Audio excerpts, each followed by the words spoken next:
आपकी जो सभ्यता संस्कृति का आधार है ना, उसका आधार धर्म ही है।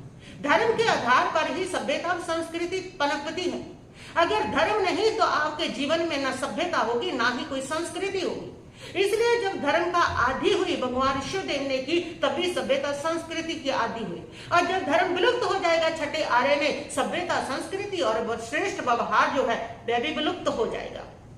तो आपके जीवन में अगर जो सभ्यता संस्कृति श्रेष्ठ व्यवहार का जो आचरण है वो सारे का सारा धर्म की ही देन है। आज अच्छी संस्कृति में रह रहे हो, आप सभ्य कहलाते हो तो धर्म के कारण है। धर्म के बिना मनुष्य पशु है, पशुता है, पशु के समान हो जाया करता है।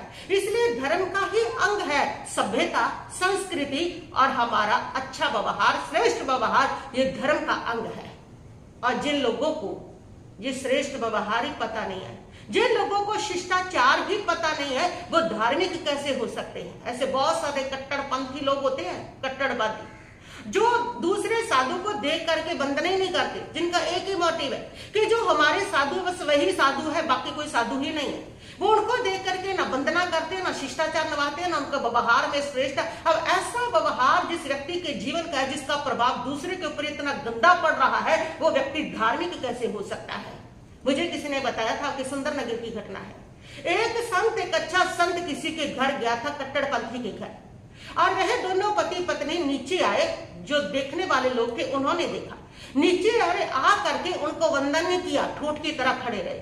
और देखिए इसमें भाव कौन सा है, उनका भाव कौन सा है।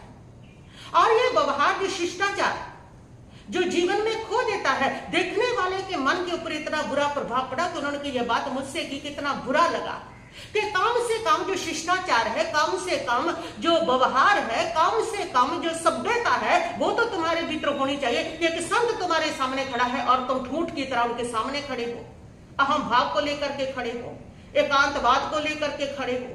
परमात्मा का सिद्धांत है अनेकांतवाद, और आप एकांतवाद को पकड़ के बैठे हो कि उस संत के अंदर आप क्या समझते हो, संतों में कोई गुण नहीं है। तुम्हारे से कहीं श्रेष्ठ है वो संत जो घर बार के त्यागी है। अरे तुम तो सुबह सुबह उठ करके आए हो, विषय भोगों को भोग करके आए हो, और वह ब्रह्मचारी संत होते हैं और तुम ठूठ की तरह सामने खड़े हो।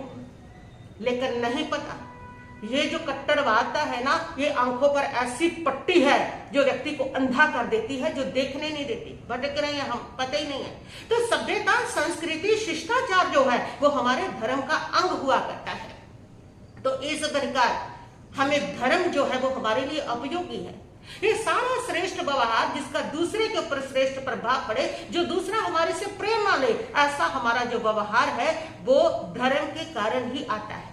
धर्म के दो रूप हैं, एक है धर्म द्रव्य धर्म और एक है भाव धर्म। द्रव्य धर्म तो बाह्य सारी क्रियाएं हैं, अनुष्ठान है, और जो भाव धर्म है वो हमारी आत्मा का जो स्वभाव है, जो क्षमा है, जो करुणा है, जो दया है, जो विनम्रता है, वो है। और दोनों धर्मों में कौन सा श्रेष्ठ है,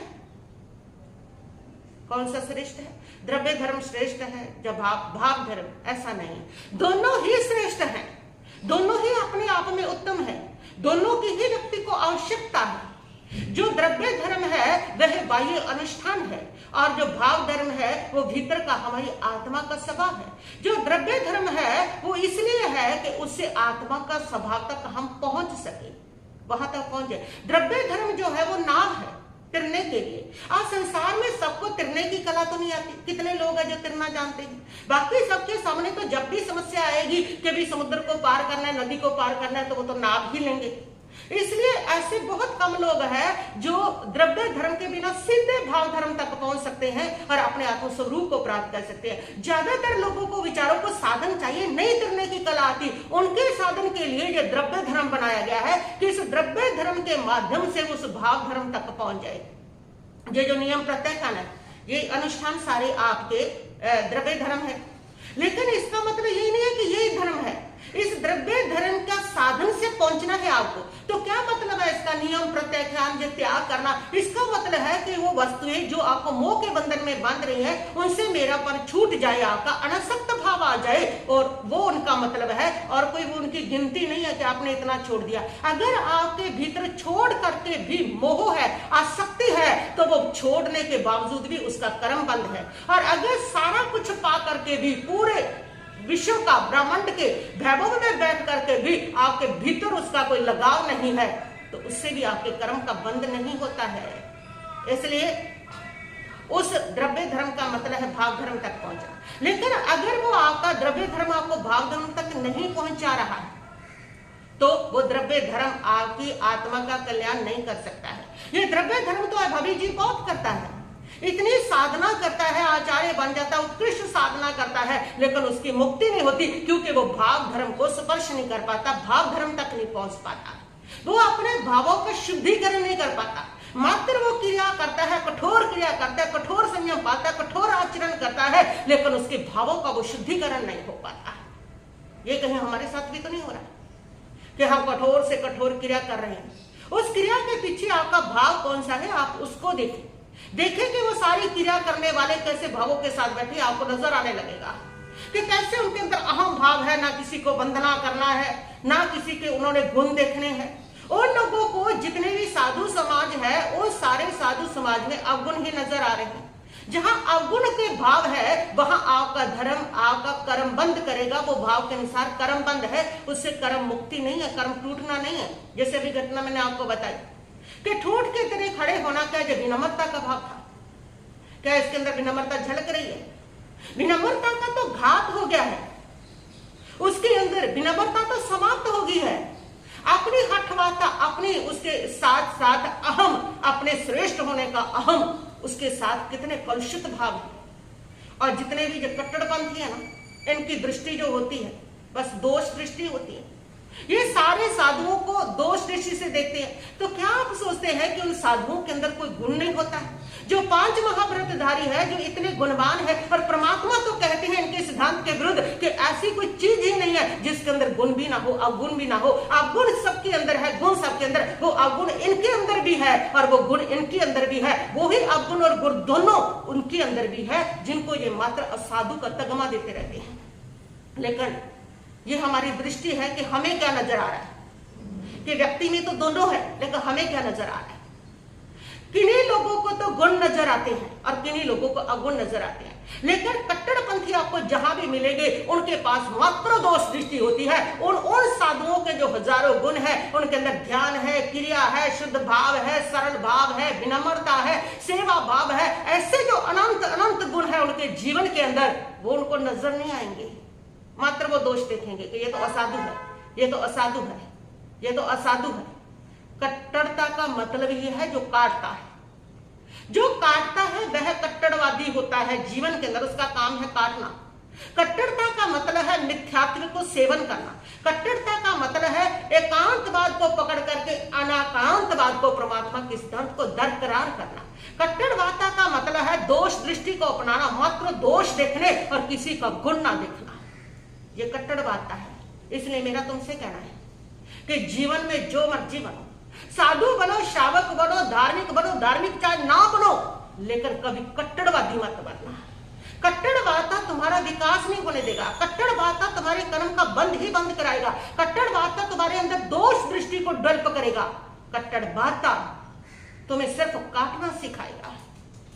इसलिए जीवन में कभी कट्टरवादा को मत अपनाना।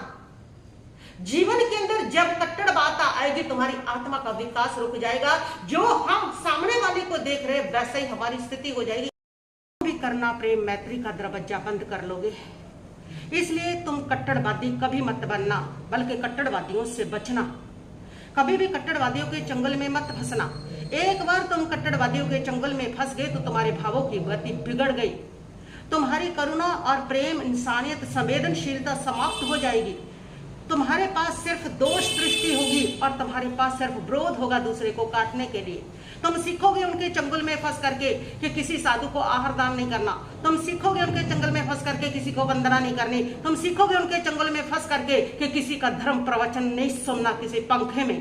वाकया बात है तुम पंखे में बैठ करके पाप तो कर सकोगे, ये तुम्हें अलाउड होगा, लेकिन तुम पंखे में बैठ करके धर्म नहीं कर सकते। क्या बात है। धर्म ऐसी चीज है कहीं पर भी किया जा सकता है, कैसी भी स्थिति में किया जा सकता है। अगर शीश महल में बैठ करके भी धर्म जब हो जाता है, हाथी के ओहदे पर बैठ करके भी धर्म हो जाता है, राजा रतिसार श्रृंगार की क्रिया करते हुए भी धर्म हो जाता है। धर्म आत्मा की शुद्ध भाव है, शुद्ध अवस्था है, वो किसी भी स्थिति में प्राप्त हो सकते हैं, तो वही धर्म है। और अगर किसी प्रवचन से सुन करके बुरे भाव थोड़ी आते हैं, पंखे में प्रवचन सुनो, माइक में प्रवचन सुनो, उन प्रवचनों को सुन करके आपके भावों का शुद्धिकरण होता है, और भावों का शुद्धिकरण होना, भावों की उच्चता को प्राप्त होना, यही तो धर्म है। इसलिए हर क्रिया के अंदर जो है वो राजा रतिसार अलैची कुमार नाचते नाचते केवल ज्ञान को प्राप्त करके उनका धर्म हो गया। लेकिन इन लोगों का कट्टरवादियों का जो धर्म है वो पंखे में नहीं होगा, वो माइक में नहीं होगा, वो तुम्हारे धर्म के द्वार बंद कर देंगे कि तुमने किसी और का धर्म सुनना ही नहीं है, ना पंखे में धर्म करना है, ना माइक में धर्म करना है। और बहुत सारे लोग मैंने देखा कि जो बहुत गर्मी होती है, जिस समय भीषण पंजाब में गर्मी, हर कुछ लोग जो कट्टरवादियों के चंगुल में फंसे हैं, तो वो लोग जो है वो गर्मी के कारण ना तो अपनी समायक कर सके, ना अपना पोष कर सके, गर्मी बहुत है, इसलिए वो जो धर्म आराधना कर सकनी थी, बाकी पापों से बचना था, वो भी नहीं बच सके। तो कट्टरवादिता के अंदर आकर के तुम यही सीखोगे, तुम सिर्फ और सिर्फ विरोध की तलवार लेकर के हर समय खड़े रहोगे, और तुम्हारे भीतर की जो संवेदना है, तुम्हारे भीतर की जो इंसानियत है, वो भी समाप्त हो जाएगी। इसलिए कट्टरवादियों के चंगुल में कभी मत फंसना। ये खुद मैंने देखा है। मेरे गुन्नी जी महाराज, हेम कुंवर जी महाराज को 104 बुखार हो गया था। उस समय हम कहीं से गुजर रहे थे तो एक पास में स्थानक देखा, वहां कट्टरवादी संत बैठे हुए थे दूसरे संप्रदाय के, और उस समय वहां पर उनको लेटाया गया, उनसे पानी मांगा गया। हम बिहार में थे, हमारे पास पानी नहीं था। उनसे जब पानी मांगा तो उन्होंने कहा कि हम दूसरे संप्रदाय वालों को पानी नहीं देते हैं। इस प्रकार क्या ये इंसानियत है, ये मानवता है कि एक जो साधक है वो बुखार के अंदर इस प्रकार 105 बुखार है और उसको पानी की आवश्यकता है और उसको वो पानी तक नहीं दे रही है, उस पानी के दरवाजे बंद है। तो इस प्रकार आपकी संवेदनशीलता, मानवता समाप्त होती है कट्टरता के साथ। कट्टरता में कभी धर्म नहीं हुआ करता है। बेंगलौर के अंदर मुन्ना भाई है, बहुत सेवा करते हैं साधु संत की। चारों संप्रदाय के साधु अगर अस्वस्थ है, बीमार है, हॉस्पिटल में है, तो वो सेवा के लिए पहुंच जाते हैं। उनका पथ परहेज देने के लिए, उनकी सेवा के लिए, गोचरी पानी देने के लिए वो पहुंच जाते हैं। एक कट्टरवादी ने उनको कहा कि मुन्ना भाई तुम इस प्रकार गोचरी दे के आते हो, तुम नर्क में जाओगे। मुन्ना भाई ने कहा कि मुझे मंजूर है, लेकिन मेरी संवेदना नहीं मर सकती, मेरी इंसानियत नहीं मर सकती, मैं किसी को इस प्रकार तड़पते नहीं दे सकता। मैं उनको साता पहुंचाने के लिए, मैं उनको शांति पहुंचाने के लिए जितना संभव हुआ मैं उनकी सेवा करूंगा, मैं उनको साता पहुंचाने की कोशिश करूंगा। ये कट्टरवादियों के चक्कर में तुम्हारी इंसानियत, तुम्हारी संवेदनशीलता समाप्त होती है। इसलिए कट्टरवादिता से हमेशा आतंकी पैदा होते हैं, कट्टरवादिता से कभी धार्मिक पैदा नहीं होते। वह चाहे किसी देश की कट्टरवादिता है, चाहे समाज की कट्टरवादिता है, और चाहे किसी प्रदेश की कट्टरवादिता है, और चाहे किसी धार्मिक गच्छ की कट्टरवादिता है, चाहे किसी धार्मिक संप्रदाय की कट्टरवादिता है, यहाँ भी कट्टरवादिता है, वहां ऐसे विरोध की तलवार लेकर के खड़े होने वाले आपको आतंकी मिलेंगे, लेकिन धार्मिक नहीं हो सकते हैं। इसलिए कभी कट्टरवादी मत बनना, कट्टरवादियों के चंगुल में मत फंसना। परमात्मा प्रभु महावीर तो क्या कह रहे हैं, वो तो कह रहे हैं कि भूत प्राणी जीव सत्व किसी की भी साधना मत करो, किसी को भी ठेस मत पहुंचाओ। और कट्टरवादिता में व्यक्ति क्या करता है, कट्टरवादी जो लोग हैं वो पूरे साधु को, जो साधु अनगारी है, जो घर बार छोड़ के फिर रहा है, उसको असाधु कह करके उसके सम्मान को, उसकी आत्मस्थिति को, उसके आत्मा को ठेस पहुंचाते हैं। ये आक्रमण है। परमात्मा कहते हैं मन से, वचन से, काया से दूसरे के ऊपर आक्रमण करना हिंसा है। तो जो दूसरे के ऊपर सारा दिन आक्रमण करते हैं वो अहिंसक कैसे हो सकते हैं। इसलिए परमात्मा प्रभु महावीर कहते हैं कि जब उनसे पूछा गया कि प्रभु धर्म कहाँ पर है, तो उन्होंने कहा धम्मो शुद्ध चेठाई, कि जो धर्म है वो सरल हृदय में हुआ करता है। जहां पर कलुषता है, जहां पर बैर है, जहां पर विरोध है, यहाँ पर मैत्री नहीं, करुणा नहीं, प्रेम नहीं, वहां पर धर्म की कभी स्थापना नहीं हो सकती। वो धार्मिक कैसे हो सकते हैं। तुम शाम के समय में 84 लाख जीवा योनि से क्षमा याचना कर रहे हो, और एक पूरा संत जो है, जो घर बार का त्यागी है, जो तप कर रहा है, जो संयम कर रहा है, जो ध्यान कर रहा है, और उनका ऊपर तुम आक्रमण कर रहे हो, उनको असाधु का तगमा दे रहे हो। कौन से ज्ञान के आधार पर दे रहे हो, कैसे दे रहे हो। कहां पर परमात्मा ने कहा है कि दूसरे की निंदा करते रहो, परमात्मा ने कहा है अपनी निंदा करो। कहा है तुम्हें दूसरे को देखते रहो, और सिर्फ दोष दृष्टि दूसरे को देखना जो कट्टरवादियों का काम हुआ करता है। मात्र वह दूसरे को देखते रहते हैं, देखते रहते हैं। तुम अगर कट्टरवादी बन गए तो ये सारी स्थितियां तुम्हारे भीतर होगी, ना संवेदना होगी, मात्र तुम दूसरों के अवगुण देखोगे, दोष देखोगे। तुम्हें उन साधुओं का फिर ना तो तप दिखाई देगा, ना उनका ध्यान दिखाई देगा, ना उनका ज्ञान दिखाई देगा, और ना उनका तपस्या अंश दिखाई देगी, ना प्रायश्चित का उत्सर्ग दिखाई देगा, ना उनकी सेवा व्यावृत्ति दिखाई देगी, जो हजारों गुण उसके हैं। कर्म निर्जरा के जो 12 भेद हैं, विनय है, व्यावृत्ति है, काउत्सर्ग है, ध्यान है, वो सारे के सारे उनके अंदर जो गुण है वो तुम्हें दिखाई नहीं देंगे। तुम्हें मात्र दिखाई देगा उनका पंखा और उनका माइक, और इसके लिए तुम उनको साधु का तगमा दे दे करके तुम उनको गालियां निकालते चले जाओगे। इस प्रकार तुम अपने भावों की सारी गति बिगाड़ोगे और अपनी अगली गति भी बिगाड़ोगे। इसलिए कभी कट्टरवादियों के चंगुल में मत फंसना, कट्टरवादी मत बनना, कुछ भी बनना पर कट्टरवादी नहीं बनना। धर्म कट्टरता नहीं सिखाता है, धर्म कट्टरता में नहीं हुआ कहता है। तो द्रव्य धर्म जो होता है, जब वो भाव धर्म तक नहीं पहुंचता तब कट्टरता का जन्म होता है।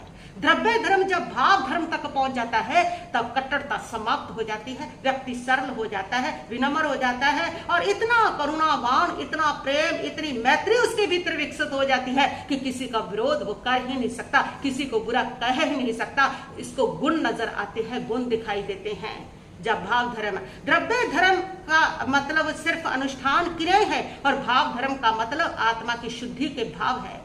और जब तुम द्रव्य धर्म को पकड़ करके बैठ जाओगे तो भाव धर्म तक नहीं पहुंचोगे, तो तुम्हारा द्रव्य धर्म तुम्हारा कल्याण नहीं, तुम्हारा नुकसान करेगा।